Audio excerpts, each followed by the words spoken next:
Namaskar viewers and listeners of the Great Game Reloaded. I am Tilak Divesha.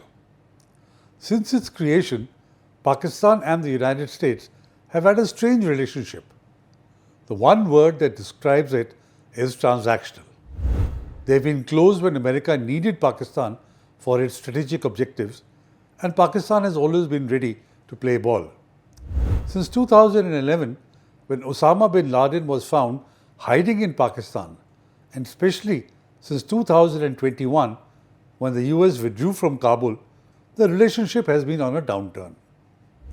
But now, the past is becoming present again. Donald Trump is back in the White House, Pakistan is back in Washington's orbit, and the headlines are full of words like reset and strategic partnership. So the legitimate question is whether the current phase is really a reset, or is it just another chapter in a long saga of convenience and crisis? It began with the lunch. In June this year, Pakistan's Army Chief Asim Munir was invited to the White House. Not for a group meeting, not through the Pentagon, but for a private lunch with President Donald Trump. Think about that for a moment. In most democracies, presidents don't lunch privately with army chiefs of other countries. But Pakistan is different. Trump knows that the real power lies not in Islamabad, but in Rawalpindi. The message that the lunch sent across the region was that Washington was talking directly to Pakistan's generals again. By August, the new Pakistan-US trade and investment framework was signed. It slashed American tariffs on Pakistani goods from an average of 29% down to 15 to 20%. Textiles, leather, and agricultural products all got tariff relief. Pakistan expects trade with the US to jump from US $7.3 billion to US $10 billion a year. But this deal isn't just about cotton and clothes. It covers IT, energy, and even cryptocurrency exports. It includes US oil shipments to Pakistan for the first time in decades. For Islamabad, this is a windfall. For Trump, it is leverage. And it tells you something else. The US is not just looking at Pakistan through a security lens anymore. It is also looking at it through an economic one, but for its own strategic ends. But it's the next part of this story that's even more interesting. Trump went online and declared, and I quote, Pakistan and the United States will develop their massive oil reserves together, unquote. Massive oil reserves? That was news to geologists and even to Pakistanis. Pakistan's proven oil reserves are tiny. ExxonMobil, Shell, Eni, they've all drilled for decades and found nothing major. So why talk about massive reserves? Because this isn't really about oil, it's about minerals. Copper, gold, lithium, rare earth elements. In September, the Missouri-based US Strategic Metals signed a US $500 million agreement with Pakistan's Frontier Works Organization, an army outfit, to jointly explore, refine, and export critical minerals. Soon Pakistan shipped its first batch, copper concentrate, neodymium, and antimony, to the United States.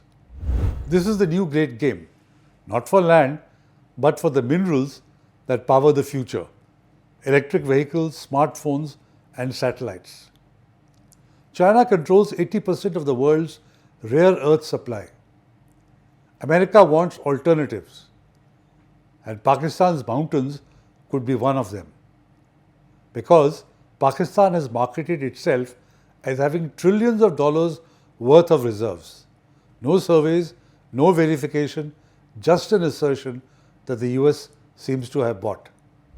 Then, Pakistan has offered the US develops a $1.2 billion deep water port at Pasni on the Makran coast, along with a railway link to Pakistan's mineral heartland. It would allow American companies access to the country's supposedly vast reserves of rare earth elements. But Pasni is located perilously close to Gwadar, China's multi-billion-dollar investment in the China-Pakistan economic corridor. Critics say Islamabad's pitch to Washington is a dangerous balancing act, one that could strain relations with Beijing. Even otherwise, there is a catch. Those same mountains are also home to the Balochistan Liberation Army that has routinely attacked Chinese projects and personnel. So minerals may be the prize, but peace is the price. Then there is a military dimension, because no Pakistan-US relationship is complete without the military factor. After 9/11, Pakistan was America's quote-unquote major non-NATO ally. It received more than US $33 billion in aid between 2001 and 2015. But after the US Navy SEALs killed Osama bin Laden in Abbottabad, inside Pakistan, just a few kilometers from the military academy, that alliance was in ruins. Washington was furious. Islamabad was humiliated. Trust collapsed. For a decade, America distanced itself. But now, Trump is rolling the dice again. General Munir's Washington visit wasn't just symbolic, it was strategic. Behind closed doors, Pakistan and the US have resumed joint counterterrorism consultations. The US wants intelligence on the Islamic State Khorasan province, ISKP, and Afghan terror networks. Pakistan wants weapons and training. It's the same old formula. American money, Pakistan's cooperation, and mutual suspicion simmering underneath. Let's not forget the elephant in the room, India. Trump's foreign policy has shifted dramatically. During his first term, India was, quote-unquote, linchpin of the Indo-Pacific. Now he's calling it ungrateful, overrated, and a dead economy. Why? Because India bought oil from Russia. Because it refused to join America's sanctions on Russia for the Ukraine war. Because it kept saying strategic autonomy. So Trump decided to punish New Delhi and reward Islamabad. He reduced tariffs on Pakistan, praised its new leadership, and promised economic cooperation. In one stroke, he flipped the South Asia narrative. For India, it is a warning. For Pakistan, it's an opportunity. For America, it's leverage. But this time there is a difference. India's economy is 8 times larger and its global standing far stronger. So while Washington plays the old game, the board has changed. But here's the contradiction that Washington can't ignore. Pakistan's closest ally isn't America, it is China. Beijing has poured billions into the China-Pakistan economic corridor, building power plants, highways, and the port of Gwadar. More than 80% of Pakistan's military hardware comes from China. So how can Islamabad cozy up to Washington without angering Beijing? Simple, by doing what Pakistan does best, playing both sides. Pakistan tells the US, we'll send you minerals. It tells China, you are still our best friend. It tells Saudi Arabia, we'll join your defense pact. This is Pakistan's foreign policy, a balancing act between money, ideology, and survival. But there are risks for both sides. For Pakistan, aligning too closely with Washington could alienate China, its main predator. It could also provoke militants in Balochistan who see foreign mining as exploitation. For the US, betting on Pakistan again is repeating history again. Washington has spent decades funding Pakistan's army, only to see anti-American sentiments rise in return. It's the same risk repackaged in 2025, not learning from history. Let's step back for a moment. Since the 1950s, the Pak-US relationship has followed a predictable cycle. Phase 1, partnership. Phase 2, disappointment. Phase 3, sanctions. Ayub Khan, Pakistan's first dictator, told his cabinet, and I quote, "As far as you are concerned, there is only one embassy that matters in this country, the American embassy," unquote. In September 1953, Ayub promised the US State Department, and I quote again, "Our army can be your army if you want us," unquote. But it was not easy for Pakistan to attract the attention of the US. In 1953, when Pakistan asked for additional US aid in exchange for its alliance with the US, Ghulam Muhammad, the Governor General of Pakistan, complained that to do otherwise, quote, "would be like taking a poor girl for a walk and then walking out on her, leaving her only with a bad name," unquote. In the 1980s, America loved Pakistan as its frontline ally against the Soviets. Billions in aid poured in. By the 1990s, the Soviets were gone, and Washington slapped sanctions on Pakistan for nuclear tests. In the 2000s, after 9/11, Pakistan was loved again to help find Osama bin Laden. By 2011, after bin Laden was killed, it was distrusted again. Now, Trump is pressing replay, and history is about to repeat.